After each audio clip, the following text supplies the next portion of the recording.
This podcast is part of the Big Heads Media Podcast Network. Go to bigheadsmedia.com for more great podcasts. You're plugged in for the Podcast Wrestling Society, where you can get dynamic weekly pro wrestling and MMA-related content.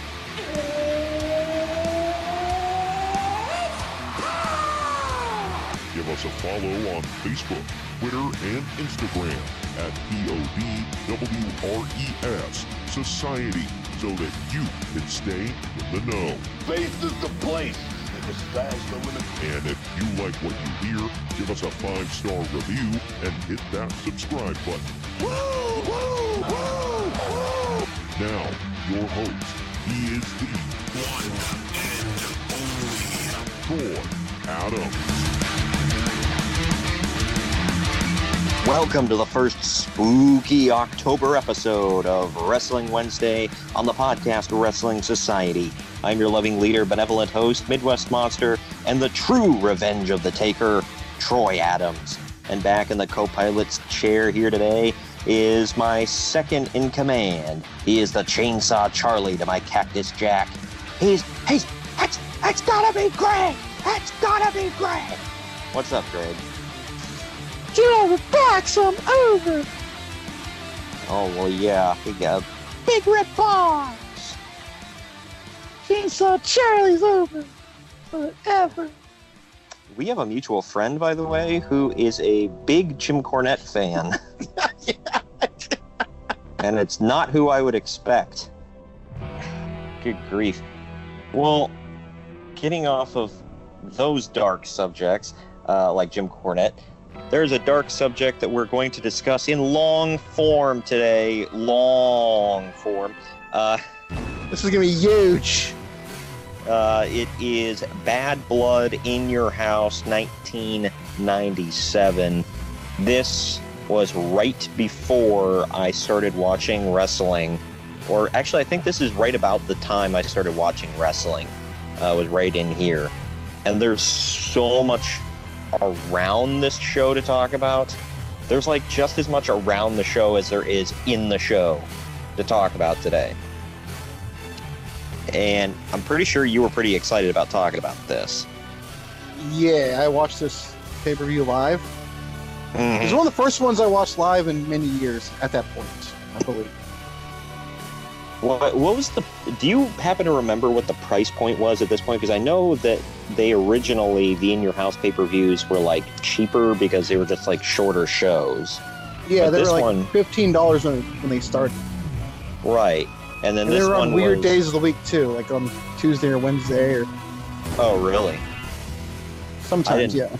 I didn't know that part. I do know this one was... They officially started like the once a month, just like every single month had a pay-per-view, just like WCW. But they were still like... They were full shows, they were different, but they all had a different name, and they kept the kind of the In Your House formula there for a while. I think the first few were only 2 hours too.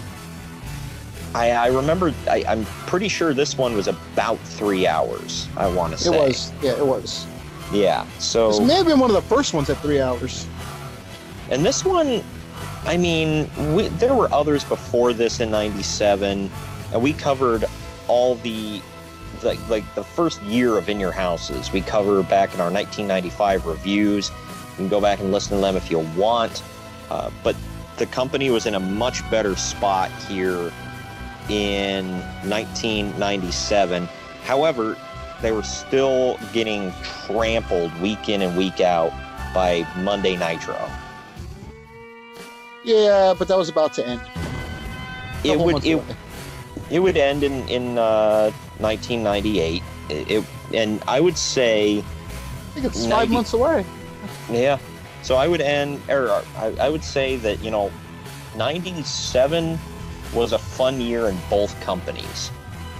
There's definitely a lot of turmoil and what the hell is going on towards the mid to late 97 in WWE, but things started to take shape, I'd say, going into 98, and once the Tyson thing happened, going into WrestleMania 14, I think Vince McMahon just kind of put his pedal to the metal, and they never looked back.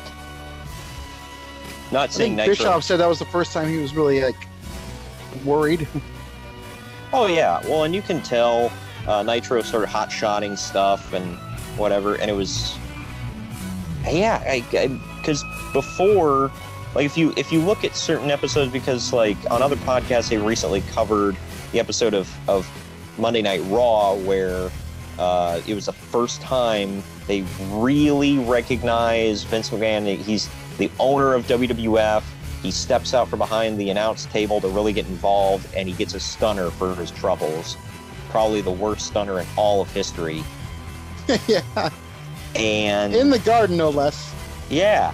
And it was a huge night, and people talk about it today. Oh, man, it's such a huge night.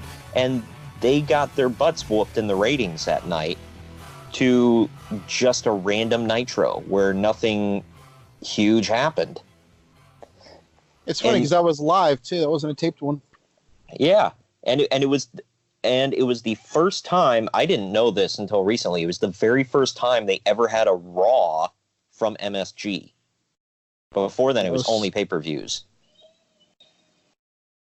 So it was historic for many reasons, but here in 1997, it was still a lot of like the new era going into the Attitude Era. They were still using the old, like the new era logo. They hadn't switched to the scratch logo and the yet. opening too. Yeah, and I still remember even in '98 they used the In Your House name for like Unforgiven. I think that was the last time. Unforgiven? And if you go back and look at it, it's like a very small logo up in the corner. Yeah. Like they're kind of like hiding the In Your House logo. Yeah, because if you remember before this event, I mean, I don't know how the ones in '97. I didn't go back through all of those, but usually, at least to start with, they started naming In Your House. They didn't just put like In Your House 1, 2, 3, whatever. They started putting a name with them, but it would always be In Your House, whatever. This one was the name and then In Your House, kind of like going off of the pictures on the network. I think Breakdown's the last In Your House. Oh, okay. And then it's just Judgment Day. So. Yeah. Well, there's an interesting factoid for you. But it seemed like, I mean, you could definitely tell they were trying to phase out the In Your House theme, but they didn't just want to completely just drop it for whatever reason. But I thought this one was one that I'm still trying to figure out why they put 2 D's in bad. Copyright, pal. I mean, I would say that, but then they kept holding Bad Bloods with 1 D. So I don't know. But getting into the pre-event here, the notes that I had, just everything building up to this. First of all, Stone Cold Steve Austin could not wrestle because this was in October. So back in August at SummerSlam, Owen Hart famously dropped him on his head with a spike pile driver, and Austin was still out of commission. He couldn't wrestle yet. So we're still dealing with that. This was exactly 2 months before the Montreal screw job, and we're seeing everything building into that on this show. This is exactly 1 month, actually. Oh, I thought it was no. Oh yeah, you're right. I can't read a calendar. You know, time zones, pal. But the main event. God. Holy crap! Wow. Right. The main event headed into Bad Blood involved Undertaker and Shawn Michaels. The rivalry dated back to August at SummerSlam when Michaels served as guest referee for the WWF World Heavyweight Championship match between Undertaker and Bret Hart. Michaels tried to hit Bret Hart with a chair after Hart hocked a loogie in his face, but accidentally hit the. That was a legit loogie too, by the way. Yeah. Bret was famous for them loogies in '97, man. I'll tell you. Just ask Vince himself. But Michaels got pretty pissed off. He tried to swing the chair at Bret Hart. Bret ducked, and he nailed Undertaker and knocked him out. And Bret pinned him, and he counted 1, 2, 3, and he cost Undertaker the world title. As a previous match between Undertaker and Michaels to determine the number one contender for the World Heavyweight Championship ended in a double DQ at Ground Zero in your house the month before this. A cage match called a Hell in a Cell match was scheduled for Bad Blood. And you and I had talked about this on various other podcasts where, and they talked about it on the network, where they kind of combine multiple kind of cage matches that they'd seen in the territory days. Because Memphis always used the cage that went around the ring like the cell. And then there were other territories that used like the roof on the cage. And they just put it together and made this giant frickin' thing. And now, I mean, looking at that cell, it was still big, but you compare that to today's cell is even bigger. Which I will see very soon. Cannot wait. Yeah, good for you. But something else going into this, because there's like so many storylines going into this show. Undertaker's former manager, Paul Bearer, had his face burned by a fireball thrown by Undertaker at In Your House 14, Revenge of Taker. Bearer compared the incident to the fire that burned down the funeral home that killed Undertaker's parents and possibly his younger half-brother, for which he blamed the Undertaker, but Undertaker denied it. Bearer claimed to have proof in the form of the Undertaker's half-brother, Kane, who was alive after all. Bearer revealed that he had raised Kane after the fire, and Kane now was coming to the WWF to challenge the Undertaker. So that's another wrinkle that we're going to see unfold here. There's a lot of stuff going into the main event. Whoa, dude, spoilers. Wow. I'm sorry for spoilers for a show that happened, 22 years ago. It's okay. We'll cut that out. Yeah, almost to the day, by the way. Good Lord, I'm going to smack you. But this is the worst. You might have the chance. Yeah, maybe. Just throwing it out there. I'm not going to jinx it. Never mind. I'm not even going to say it. If it happens, it happens. But this is the worst news of the day, or like of the show, and it's like real. It's shoot, bro.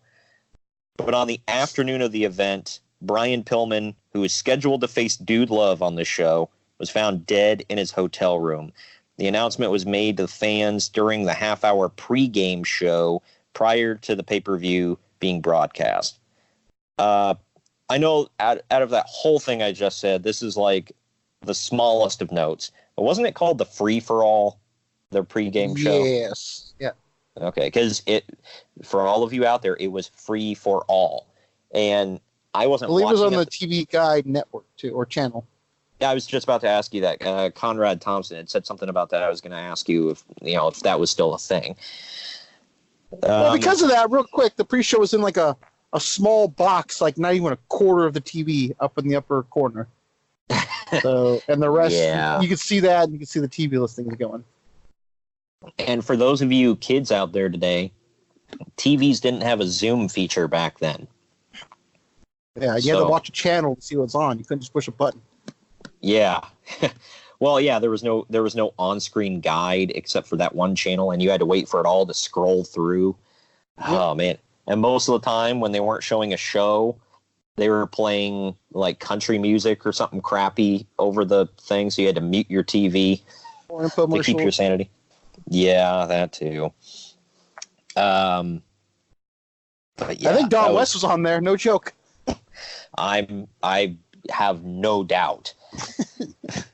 But this was the last pay-per-view event that Vince McMahon called in this position as the WWF's chief broadcaster, as he left the broadcast team altogether following the events of next month and started his career as an on-screen professional wrestler gimmick, known as his ring name, Mr. McMahon, based on his real life persona. We all know the rest.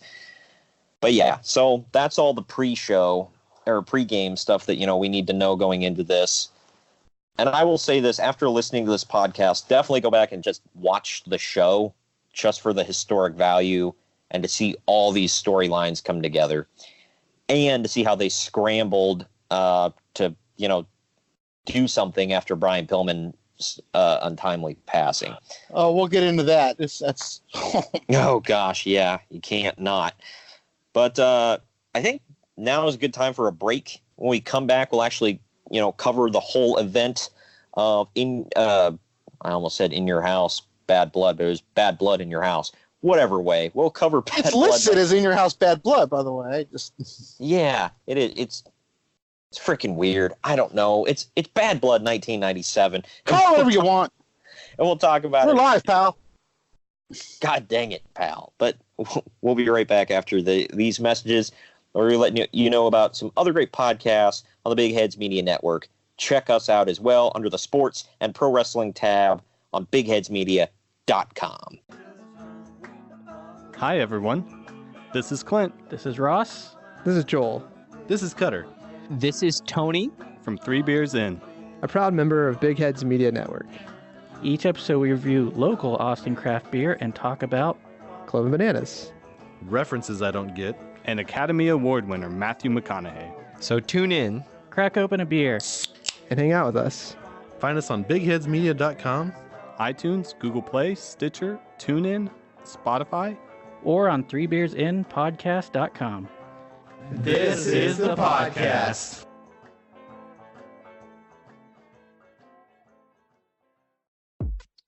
Want to know what life is really like after the game is all over? Real athletes are here to share their true stories of adversity and triumph every week on After Orange Slices. Even if you don't like sports, pro athletes, former college stars, celebrities, coaches, public speakers, doctors, and all kinds of experts join the show, and there's a little bit of something for everybody. Join me, Bridget, for a slice of inspiration, plus your everyday sports news sprinkled in. New episodes every Friday at 8 a.m. Pacific Standard Time, available anywhere you get your podcasts. Animal Chat with Dr. Matt, John Williams, and Dr. Matthew Holden. Every week with interviews with veterinarians and writers talking health issues, care for your pets and farm animals, along with real-life stories out in the fields, barns, and houses. Hello there, guys, and welcome to the Attacking Blues podcast with your hosts, myself, Lawrence, and of course my fellow co-host, Mr. Jimmy Funnell. Tune in to hear us talk about all things Chelsea FC and listen to our to-the-point analysis and lively discussions on a weekly basis for the Big Heads Media Network. My name is Dave Knittel. I'm Christian Knittel. And my name is Matthew Knittel. We are the 3 hosts of the Bros Talking Soccer podcast. You may have noticed that we all have the same last name. Well, that's because we are brothers Bros Talking Soccer. Get it? On Bros Talking Soccer, we talk about what's happening in American and European soccer. We also have interview episodes where we talk with guests working on grassroots projects in American or European soccer. Follow us on Twitter at BT Soccer Pod or visit our website, brostalkingsoccer.com, for more info. All of our shows are recorded on YouTube, where you can come interact with us as we record. Bros Talking Soccer is available on iTunes, Spotify, Stitcher, and wherever else you listen to podcasts. Just search Bros Talking Soccer. Hope to talk to you again soon. All right, we're back. And again, go check out some other great podcasts on the Big Heads Media Network. Last week I had Ryan Green from Blazer Tag on there. I know you're a big basketball fan. They're Mr. Warriors fan. But judging by the name of his podcast, you can probably figure out, from Blazer Tag, who his favorite team is. Oh, he can go to hell. I forgot I forgot basketball is different. They got the West and the East. Like, they don't have divisions, so to say. But either way, let's get on to the sport of champions, pro wrestling. A more realistic sport, yeah. Exactly. This one went down October 5th, 1997 from the Kiel Center in St. Louis, Missouri. It has since changed names like a million times, so I don't know what it's called now. Total attendance for Bad Blood in Your House was 21,151, although I don't know if that's when Uncle Dave reported, so I might be wrong. Go ask him. I can't ask him. Yeah, I've been blocked, Greg. I've been shunned by the Dave Meltzer. Next time we're pissing. I do. I got one chance to redeem myself. Next time we're pissing together, though, I'll ask him to unblock you. Well, thank you. That would be much appreciated.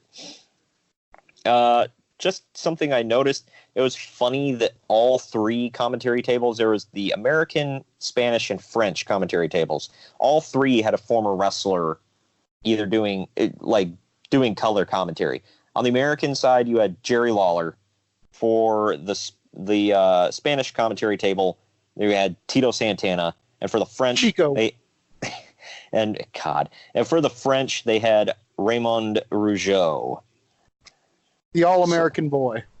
Well, hell yeah! From everything I've heard, the nicest guy you could ever meet, and then Jacques was a complete psycho. Well, he was a Mountie. He was always trying to get his man. Oh, good Lord. But the first match of the night was the Nation of Domination, Rocky Maivia, D'Lo Brown, and Kama Mustafa taking on the Legion of Doom, Hawk and Animal, in a 3-on-2 handicap match. This was originally scheduled to be a 6-man tag, but Ken Shamrock was out due to injury. Do you remember what the hell happened to him? I think he got hurt on Raw. Like, took a chair shot or something. Something like that.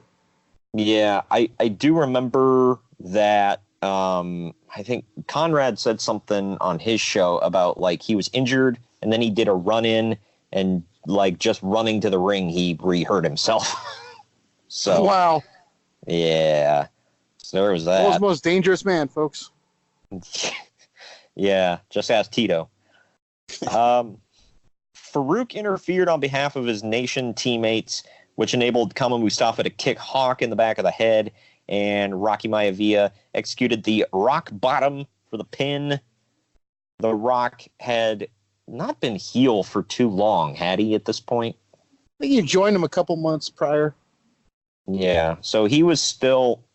I mean, he still had the trim around his tights of, like, the Samoan symbols and whatever. So he was still, like, you know, trying to get out of the gimmick he had before and into The Rock. But he was still Rocky Maivia at this point. But the Nation get the win here. Here we go into this next one, man. I thought that was a fun match, by the way. It was. It wasn't bad at all. LOD still had it in 1997. They got good reactions. It wasn't too long from now we'd be seeing them as LOD 2000. Oh, man, that was a fun run. Oh, well, hell yeah. I mean, everybody knows the way to get over is put 2000 behind your name. In 1998. Yeah. Well, ask Techno Team 2000. Oh, wait. Oh, good God. You went there. Hell yeah, I did. The only good thing about LOD 2000 was Sunny. And I don't know why she was there, other than, I mean, the obvious. I do have Jack's figures of the LOD 2000, though. I have to put that out. Of course you do. Due to Brian Pillman's death, his match, as we mentioned, with Dude Love was canceled, and 2 matches had been added to the card last minute to fill out the time. The first of those was 1.5 next. matches. Sorry. God, holy crap! Hold that thought. I will say though, Vince McMahon delivers the news again here on the pay-per-view for people who hadn't seen it earlier. And he gives this heartfelt, we're sorry, and our thoughts and prayers are going out to the Pillman family and all that, and we can't deliver this match, but that we had promised you, but we have some new attractions that we really think you're gonna like. Out come the minis. We get. I'm not trying to make jokes here, but like. We go from, we can't have Brian Pillman because he passed away, so we're going to throw the mini guys at you. Yeah. Because that's a suitable replacement. This was 1997, folks, so, midgets was still a thing. So this was the Mexican midget match, and, that these guys were never seen on TV, I don't believe. They were just, wheel them out. This was some, like, old-school carny wrestling stuff right here. It was like, for a break in the night, bring out the women or bring out the minis. Like, I will say this match wasn't bad. They were very good athletes. It was Max Mini and Nova versus Tarantula and Mosaic. Yeah, I didn't take any notes of the match because why?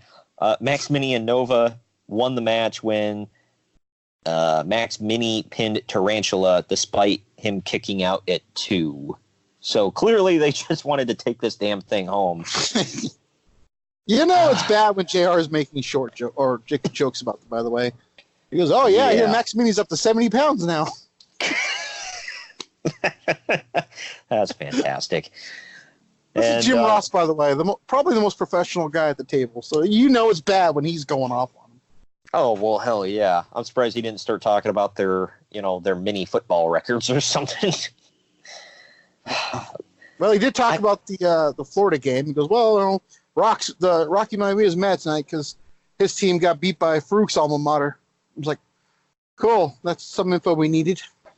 He always did that crap. Did you ever hear about when he came to WWE originally? JR, the Undertaker was one of the guys that, like, he went up to, like, Bruce Pritchard and some others. He was like, I swear to God, if he starts talking about my effing basketball record, I'm going to hit him.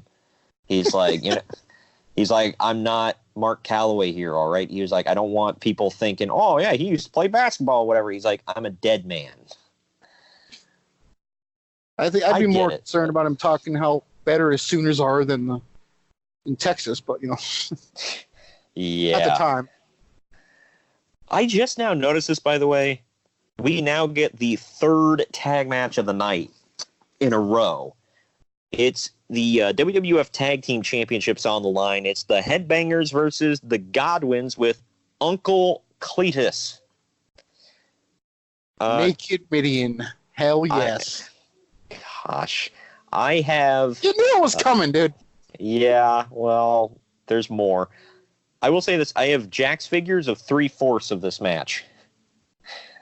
I have the Godwin... Or no, I'm sorry. I have the Headbangers, and I have Henry O. I do not have Phineas. You're dead to me. I don't know if they made a Phineas. I'm sure they did, but the only reason I have the Henry O is because one of my friends was getting rid of him, and I'm like, I'll take him. It's either that or he's going to Goodwill. Is he in like a yellow shirt with overalls? No, he's in like I think a Rebel Flag shirt or whatever. And he's there should be a Phineas then. Yeah, and he's wearing a ball cap, like it's just stuck on his head because it's all hard rubber. Late in the match, Phineas, your guy, caught Mosh attempting the mosh pit and powerbombed him for the pin, while Uncle Cletus held Thrasher to prevent him from making the save. I will say this, I don't remember Uncle Cletus and Thrasher and Mosh. This sounds like the worst. Oh my God. Yeah, this was like the most like cartoonish gimmick. Like, this is why I said they were still kind of in the new era, because like of all these goofy ass gimmicks. But after the contest was over, the new champions assaulted the old champions, only stopping when they were threatened with losing the titles. This match was okay. But I asked you this the other night. I was like, is there a more 90s gimmick than the Headbangers? God, no. And of course, Mosh had to do his hock-a-loogie in the air and catch it in your mouth.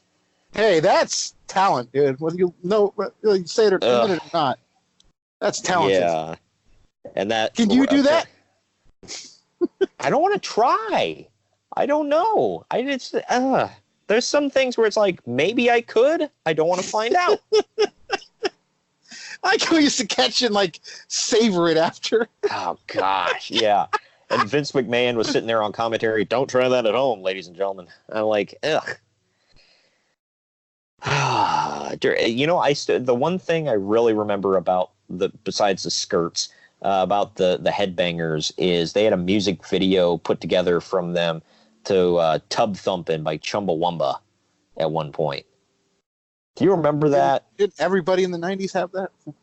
Yeah, that's why I said, is there a more 90s freaking gimmick than these guys?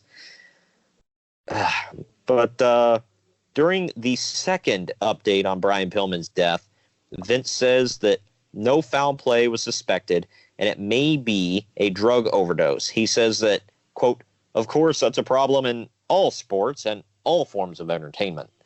Basically saying, hey, if he died of a drug overdose, don't blame us. Just in case. Well, to be fair, he told him it could be illegal or recreational. Yeah. I don't remember. I mean, didn't he just have a heart attack and die? I thought so. Yeah. Yeah, so I don't know. It just seemed, I know it was like the CYA thing, but I don't know. It was a little weird.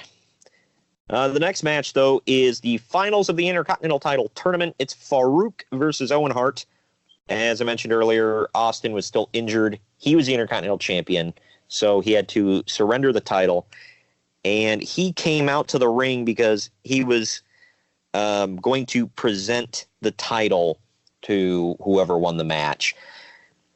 Owen Hart came out to the ring looking pretty heartbroken, like not really doing a whole lot.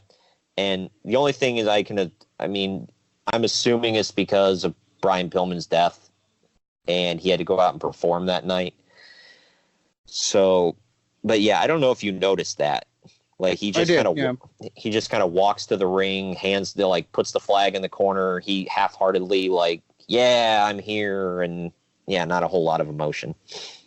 I find it funny that he does not travel to the ring light or empty-handed. He has 2 slammies and a flag. I'm like, do you need all that crap? Yeah, I know. I don't know why that made me laugh. I'm like, damn, dude, talk about not traveling light. And he's wearing a T-shirt that says Owen 316, and the back says, "I just broke your neck." Yeah. The one thing I noticed about Austin, though, Owen's heartbroken for obvious reasons, and kind of, he's trying his best, but you can tell it's he's pushing through it. Austin, real quick, it's funny. I didn't not funny, but I didn't realize it. Man, he meant a lot to Austin too, and I didn't piece that together because, I was thinking about the Hart Foundation. Right. Oh man, he might have been more hurt than almost everybody. Yeah, and he went out there. And he went out there and was just like, whatever. He was Austin. He was turned on. The red light was on, and he was stone cold. I'm not saying I'm sure he was heartbroken behind the scenes, but I was like, damn, that's a professional, and not burying Owen about it because I can see both sides of it. But yeah, but that was that. Austin also served as a guest timekeeper and guest commentator. He took the headsets of every commentary team to talk trash. And he was just, might I add, by the way, when that glass shattered and he came out, that crowd blew. And he wasn't stone cold yet. I mean, he was, but he wasn't the top guy yet. And they sure as hell responded to him like he was the top guy. I don't know why, but watching it, I remember when I was watching it, I was like the first time I saw a guy and knew he was going to be the man. I don't know why it was. Yeah, that's one of them. And I wasn't, by the time I started watching, it was, like I said, it was right around this time. I never looked at The Rock and was like, oh, he's going to be right up there at tippy top. But I didn't either. Yeah. Yeah. But it was one of them where I was like, I know he's going to do something. I always loved his matches. He was always entertaining, especially when he took over the nation for a while. I was like, okay, I can see him doing something. I never would have predicted, what happened with him, but I could see, things happen. I was in shock when he won the title at Series 98. I didn't think it was going to happen. Yeah, it was great, though. And look where he is now. Where is he now, Greg? Not in wrestling. That's how bad he is. Oh, gosh, yeah. Kind of sucks, but oh, well. His movies are... Dude, WrestleMania's in Florida. He's going to be back for a match, at least. He'll come out, set something on fire, bury somebody in about 4 seconds, and then go back home. But, whatever. He's Mr. Hollywood now. Oh, God, please. It's a joke. He's already done that. Don't even. Yeah, I was gonna say, don't even joke. He's also buried the vintner. So there's. Oh yeah. Come on, and oddly enough, all of those guys are like high profile now. Yep. It only took them like 4 years, but whatever. The journey doesn't matter; it's the destination. Remember that. Yeah, I guess so. But anyway, back to the match. Austin factored into the outcome as he hit Farouk with the IC title. Like Farouk was like hanging on like the second rope and like bent down. Austin went over, clocked him with the title, and behind the referee's back, Owen pinned him, and Owen was the new Intercontinental Champion. And Austin like took the belt and like threw it in the ring and just like flipped him off and then walked away. I forgot to mention Sergeant Slaughter, Commissioner Slaughter, who I have a Jax figure of, by the way. I have a Mattel figure. No, I don't have a Mattel figure of him. I just have Jax figures. But either way, he was at ringside. He was also distracted. So I don't understand, like, because I didn't see what came after this. Did Austin ever say why he hit Farouk? Yeah, he wanted Owen to win, so he guaranteed face him for the title. Okay, then. I guess it kind of started a feud with the Nation that would start after he won the title back. So it did go somewhere. It was just seed was deeply planted. And then we get the Intercontinental title feud thing between him and The Rock. So there was that. Or was that later? Because I know he. It was right after Survivor Series when he beats Owen for the title. So it starts pretty quickly. Because I remember one of them threw the IC title in the river. Yeah, that was after the DX Senior House pay-per-view. Okay. I noticed this at this point. He basically said, screw that title, I'm going after the big one in a couple of months. Yeah. Well, that's right up there with Goldberg saying, look, I know I'm the U.S. champion, but whatever. I want Hogan. I noticed this at this point because they did a close-up of commentary. There's a guy right behind Vince with a sign that says drunk with an arrow pointing down at himself. At least he admits it. This next one, man, is the second match they added to the card to fill time after they had to cancel which makes me think, how long was Pillman versus Dude Love going to be? Like, damn. I think it was a blow-off match, so. Yeah, they must have given it some time.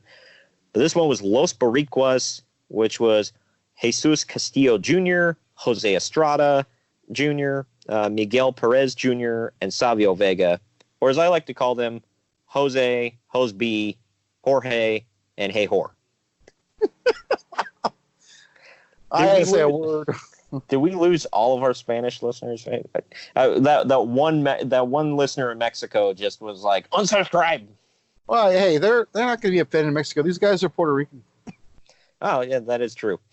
But they took on the team of the Disciples of Apocalypse, DOA. It was Crush, Chains, 8-Ball, and Skull in an 8-man tag match. I feel like this match happened 42 times in 1997.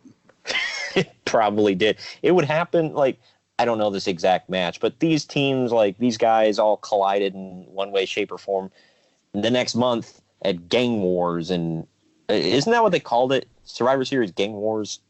Yes. Yeah, in Montreal. What a hell of a location for Gang Wars. Should have been in Oakland. Yeah, right. You said it, not me. Or Dayton. God. That too. There. The DOA won the match after Crush pinned Miguel Perez Jr. following a tilt-a-whirl backbreaker. There was a thing during this match. I forgot to take a note on it, but I remember it now. Which one was the one that was super hairy? That was Miguel Perez, I believe.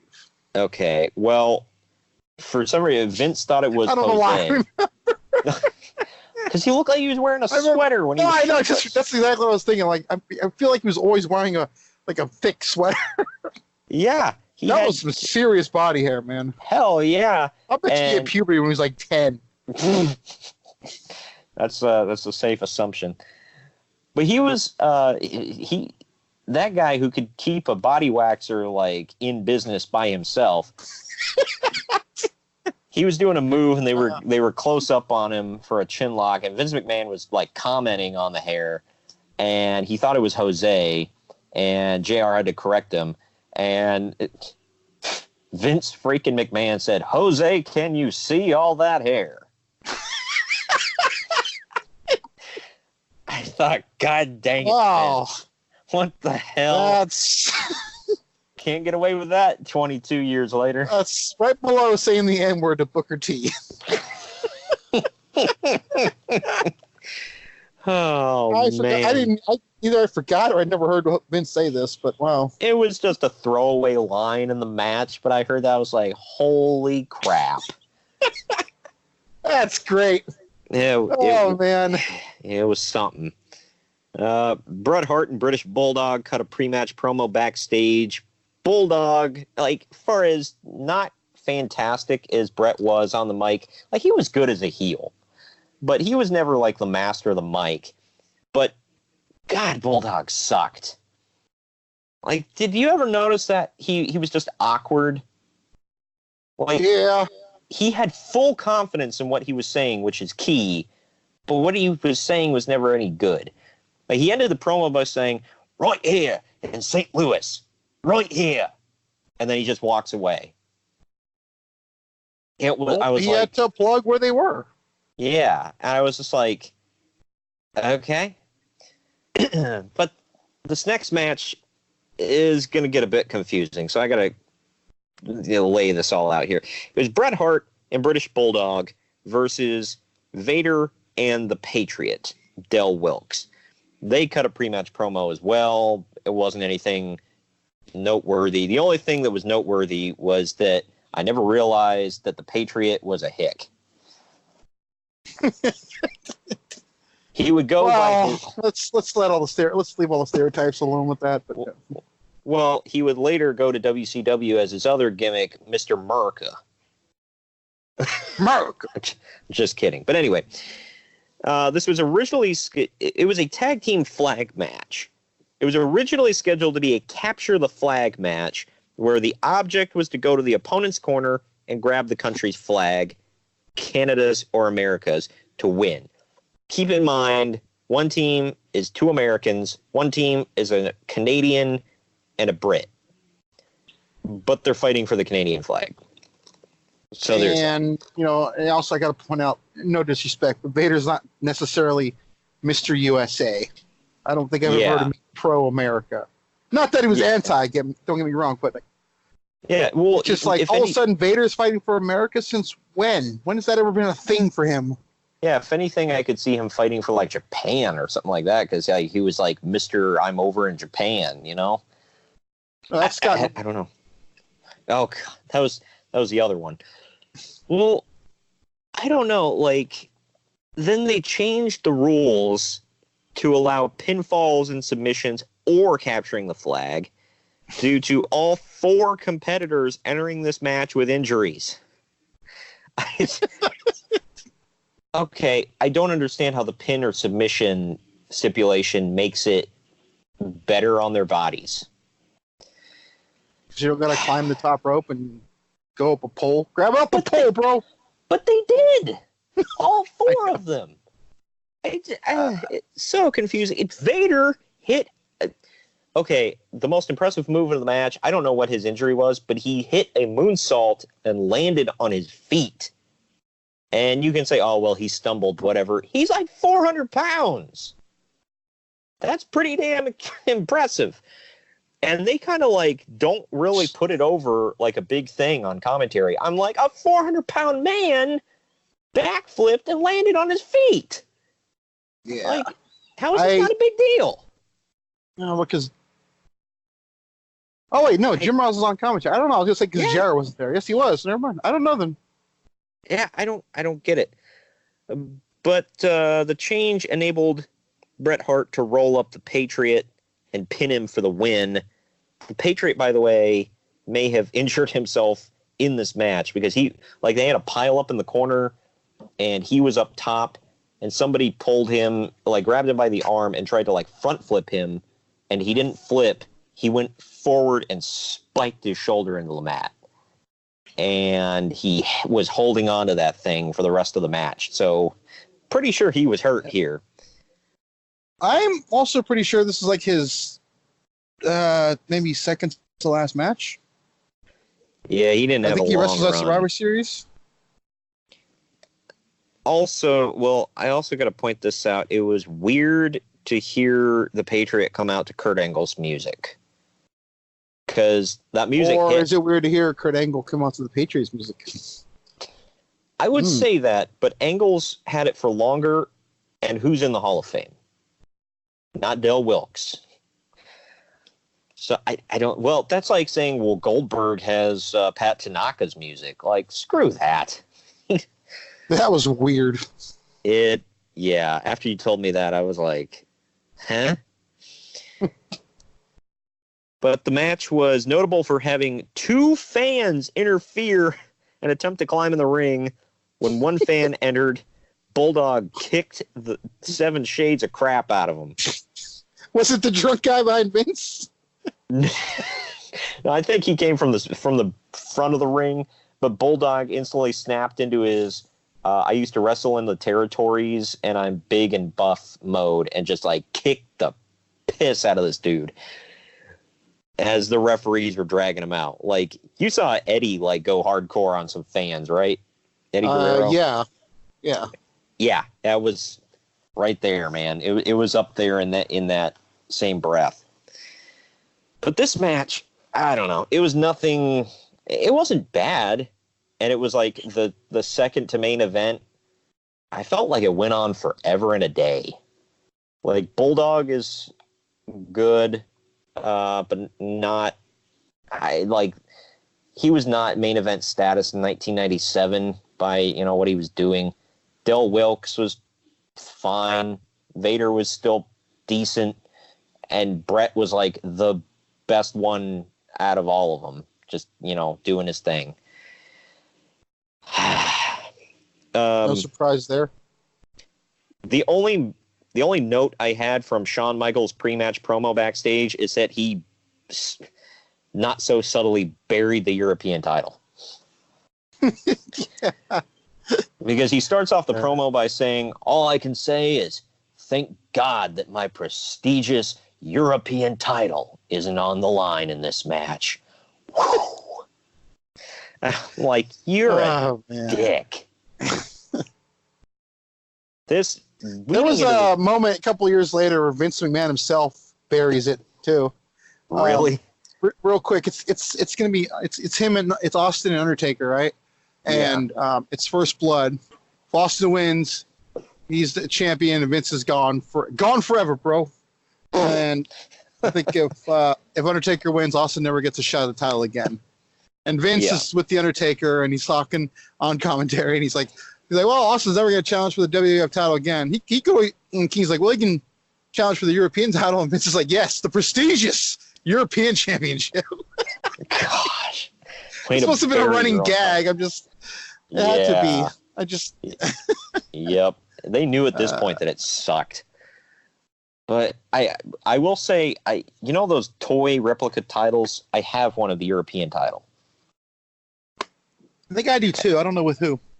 It's a life size. It came with X-Pac.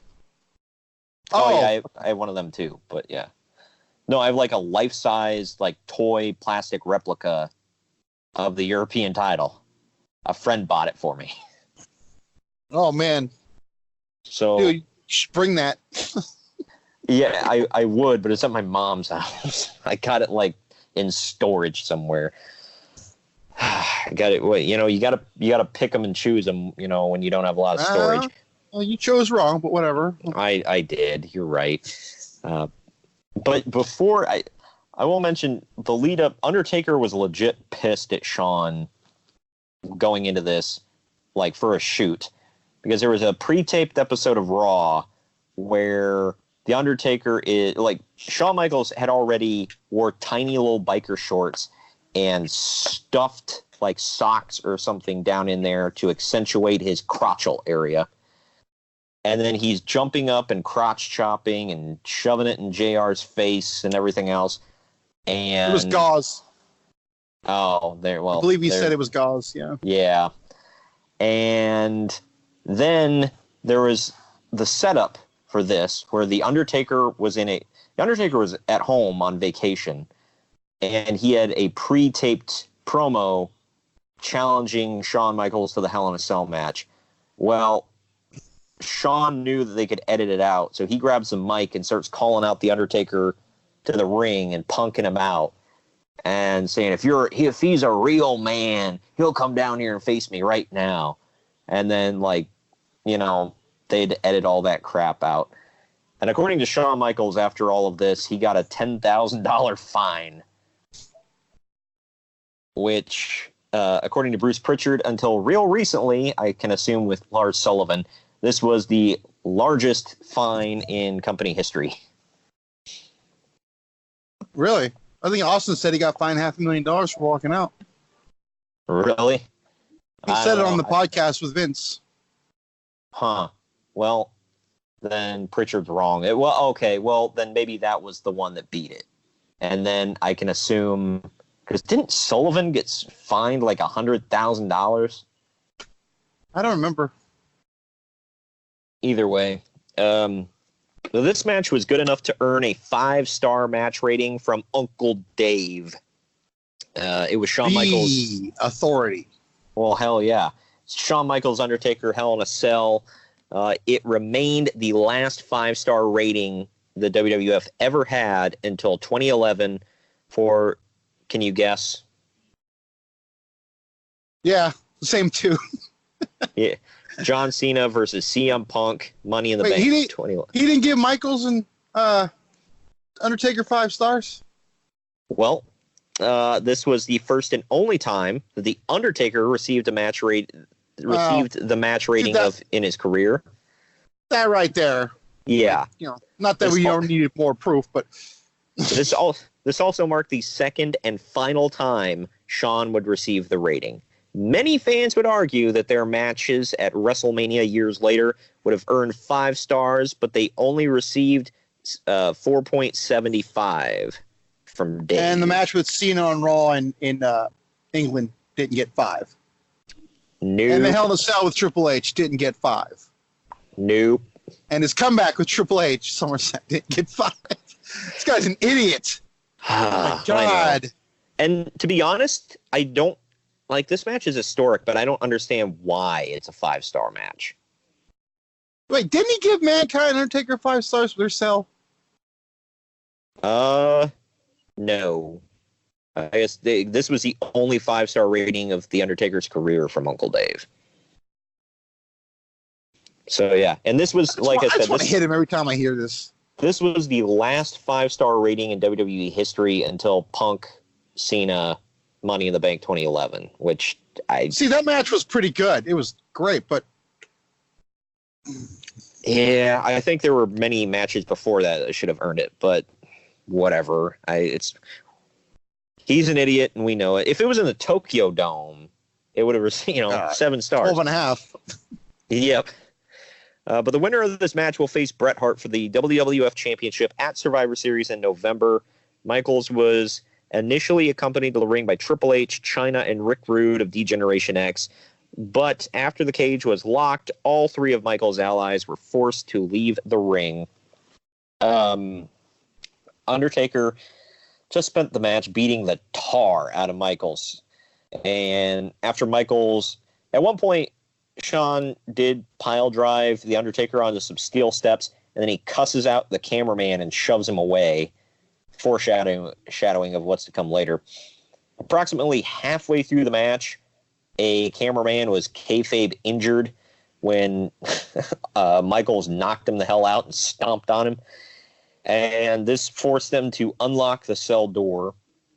Michaels and Undertaker fought outside of the cell, and then Michaels was thrown face first in the cage, and that's where you see he just was busted open, bleeding freaking everywhere.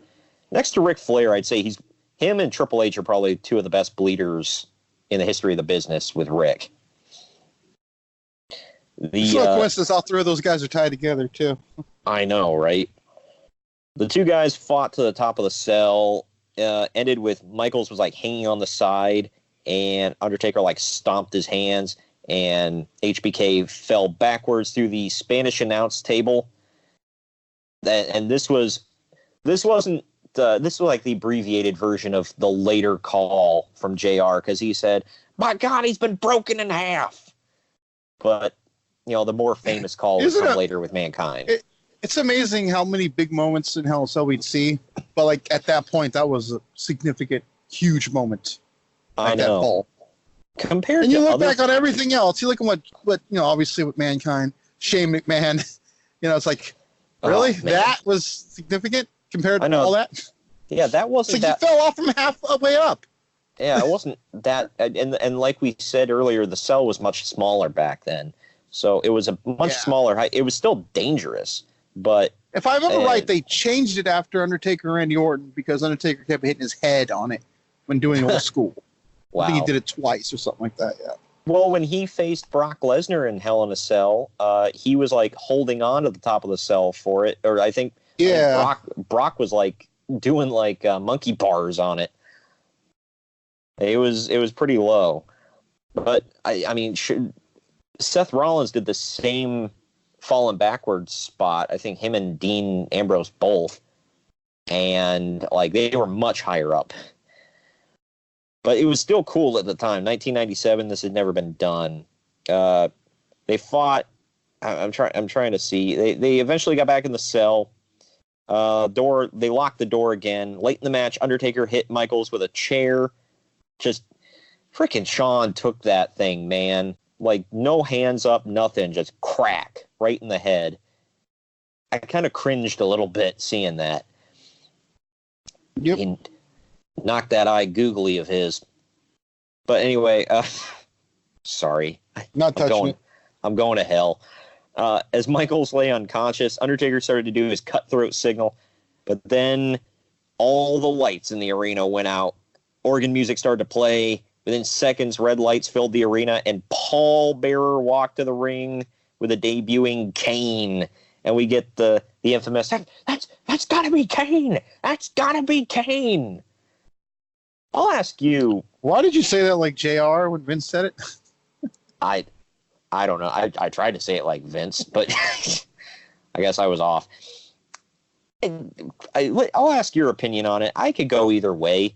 Pritchard said Bruce Pritchard, pal. God dang it. Pronouns. Pronouns, pal. But Bruce Pritchard said he absolutely hated Vince doing that because he said he wanted it it's like, we can figure it out who it is. Just let it go. You don't have to, like, throw it in our faces. Where do you stand on it? I think it's an iconic call, and I love it. But I can see his point. I do, too. Yeah, I can see both ways. It's not as bad as Bobby Heenan saying, what side is Hogan on? Come on, let's be honest. It's not that bad. Well, that one, I don't know. That one I can defend because Bobby Heenan always hated Hogan. So him wondering, like, I mean, it kind of makes sense. But I can see why people didn't get that nuance of it. I don't know. But either way, Kane comes out. He rips the freaking door off the hinges of the cage. He's so strong, man. He's like such a man, dude. God dang, he's so vascular. He's a man. But I've got them both in there. Hell yeah. But he shoves Earl Hebner aside. He gets in the ring. He then turns the lights in the arena back on with a soon-to-be trademark gesture of summoning fire from the corners. And he executed the tombstone pile driver on the Undertaker. He, like, spins around a lot because the rumor is that he when he picks up Taker, he messes his mask up and he can't see what side hard cam is on. So he keeps spinning around trying to find hard cam. I didn't know that, but I thought it looked cool though when he did it. So whatever. it looked cool for a minute, and then it's like he's spinning around one direction, he stops, and he spins another, and he, like, there for a minute, it looks like, yeah, he's looking for something, and then it's like, oh, there's hard cam. Boom! And as much as I love The Undertaker and his tombstone, I always thought Kane had such a cool tombstone, because he just, like, kicked his feet out from under him and just drove his ass in. Pal. Yeah, I think Undertaker got up on, like, his tiptoes and then dropped down. Yeah. It was more of like a set down kind of thing. Kane's looked more like impactful. I don't know. I mean, either way, you're dropping a dude on his head. But I don't know. Owen Hart had a pretty good one, too. So. Oh, gosh.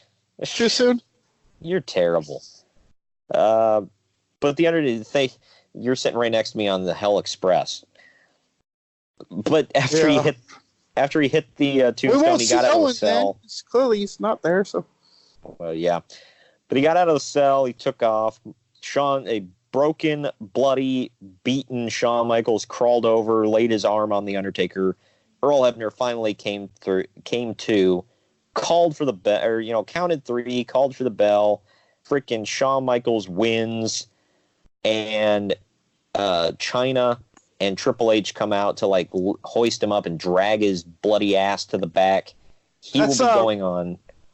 Oh, that's another iconic shot, by the way. You ever realize that? Like, you see that in so many shots, them carrying him out of that cell with the blood in his face.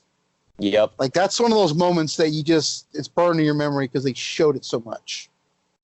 I didn't realize I have a Mattel figure of this very Shawn. Habit. Well, he also came with his prestigious European Championship, so there's that. Yeah. But he will go on to face Bret Hart the next month at SummerSlam 1997. Or, excuse me, Survivor Series 1997. God damn What happens there? I forget. Yeah, like, lots... it's been done to death. Lots of history there. We all know, what happens. I did notice, right before they're going off the air, they quickly flash the graphic that says, winner Shawn Michaels, and then they flip it real quick to the closing graphic. Pretty useless. It's like, at that point, it's like, you're way too late. Just freaking hit the ending graphic, get the hell out. Yeah. My assumption there is that Kevin Dunn's teeth got in the way of him hitting the button, and he wasn't able. Sorry, you can't see if I'm doing the Jim Cornette thing. I can well assume. Oh, what a dick. We're a-holes, but that is Bad Blood 1997, man. And after watching that back for this, I forgot just overall how good of an event that was. Yeah, I mean, it wasn't like a masterpiece, but it was good. Yeah, for just a I don't want to call it a stopgap pay-per-view, but it kind of was. Like, it was right before. Well, here's the thing, though. I mean, the matches they had on the main event, anyways, was probably more memorable than the next 3 or 4 main events they'd have.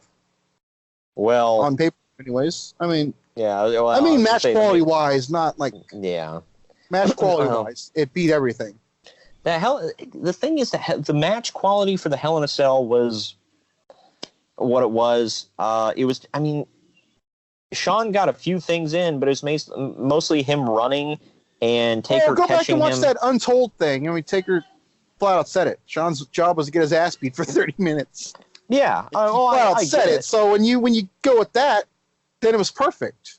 Yeah, and it was. But, I mean, especially when that got 5 stars and you put it up next to... look, not to cut you off, but, man, I'm not going to go off of what he says, Well, yeah. I don't want to make him like the authority. Well, that got 5 stars. From who? Who are we talking about? So it's like, Well, what I'm thinking of is, when you just from, not even taking his rating into effect, when you put that up against, just match quality wise, putting that up against their WrestleMania matches later on. Yeah, that's the part that baffles me. Yeah, it doesn't hold anywhere near. And this isn't the end of Shawn Michaels and Undertaker, by the way. They will go on to face each other at the Royal Rumble. Which I was at? Oh, screw you. that event, I didn't watch it. I couldn't watch because at the time I was like, I was 7, so I wasn't ordering pay-per-view. But my dad never did. So, but I watched the recap on Raw and everything, and they showed everything that happened. Like, the Undertaker was my dude. So, for those of you that don't remember, that's where Shawn broke his back from hitting it. He took a backdrop over the top rope and hit his back on the corner of the casket because it was a casket match. And then at the finish, saw Kane throwing Undertaker into the casket. Didn't he nail him in there? Yes, I think. No, Kane did. Yeah, but yeah, he nailed him. Yeah, and then he took an axe to it, poured gasoline on it, and set it on fire. And I was devastated. I was like, no way. Because for the moment, the Undertaker was going forever, bro. And that dastardly Shawn Michaels prevailed again. But I was also a big Shawn Michaels fan, so I don't know. While we're on the subject of Shawn, though, last closing thing to close us out. I didn't know this until I was listening to Eric Bischoff's podcast. He said he didn't get the whole sexy boy, male stripper kind of gimmick. And he said he absolutely freaking hated it and thought it was stupid. Shawn did? No, Eric Bischoff did. Well, to be fair, I think I heard Shawn say he didn't like it really that much either. I don't know why. I mean, that seemed like him. Like, the whole thing was just like him. Like, I don't know. I mean, he posed in Playgirl. He pierced his freaking belly button. He got that weird tattoo on his arm. He had the long hair. He was a big pretty boy. Like, that was his thing. But I don't know. And you got to. Well, maybe he didn't say he hated it. I think I remember saying he couldn't dance worth a lick and it was stupid or whatever. Well, all he had to do was go out there and shake his ass. So the girls, and Conrad put it this way. Conrad said, well, the women loved it. And Bischoff said, yeah, but like, I'd say like 75 or more % of your audience is male. And Conrad said, yeah, the women love it and the men hate that the women love it. So they're going to boo him. He's a heel. There you go. Checking all the boxes. But when he was a baby, Bischoff was jealous because he couldn't get him. Yeah. But you got to think about this. I mean, thinking back, Bischoff might have a point because Shawn Michaels, when he was the babyface champion, business wasn't exactly booming. I mean, it wasn't like in the toilet, but I mean, am I wrong? Well, no, but when he was the babyface champion, he was going against the early NWO days, so. Yeah. But it's like he didn't exactly turn the tide and set the world on fire, you know? I mean, and I'm not downing Shawn Michaels. I think he did tremendous work. And well, who else was there, though? I mean, I guess it could have been Vader, but. Yeah, Bret. Bret. Well, he was on sabbatical at the time, though, so. Yeah. I'm actually talking about his 96 run, actually. Sorry. Yeah. But that was that. It was a really good historic show. I like going back every now and then and checking into the Attitude Era. That's where I became a big fan. I'm sure it reignited your fandom. It reignited a lot of fandoms. Did you ever have a layover, or were you just always wrestling from the time I started till now? No layover ever. I had a small layover, but due to personal issues and whatever, in like 99, I want to say. So, which are we talking all wrestling? Because does Impact count? Good Lord, I haven't watched that. And and you and I were, we got told off that we're not giving it a chance. I'm like, no. I was a huge TNA mark back in the day. You and I both were. I could show you all my. Well, I don't think I have the proof anymore, but yeah, I had like every DVD ever they made in the early era. So, hey, I went to a TNA house show one time. Okay, so I technically went to a TNA show. It was at Big Time Wrestling, but it was, still Impact. Yeah. But next week, to continue on with our spooky journey here in October, we are covering Halloween Havoc 1996. We wanted to touch on a lot of Halloween Havocs here this month. They're fun. We love. I know we already did it, but I wouldn't mind watching the Chamber of Horrors again. Oh God! There is an earlier episode, ladies and gentlemen. I don't know the number. Go through the archives. I believe it was last Halloween. You can find it on YouTube, or you can find it in the actual episode archives. It made it onto an episode. I think we did the show and we did a watch along for that match, if I remember right. We did I added it to. It was like a best of watch alongs. I think I added it to. But again, I don't remember what episode, so don't quote me on that. But it is definitely. It's out there though. I remember the watch along because I remember a lot of laughs. It was hilarious. Go check it out, everybody. YouTube.com/Podcast Wrestling Society. And like, subscribe, tell your friends, tell your family, tell your friend's family and your family's friends. And tell your dog too. Oh yeah, we'll take any listeners we can. All right, we ain't above some man's best friend listening in. But we're gonna do more Halloween Havoc this month.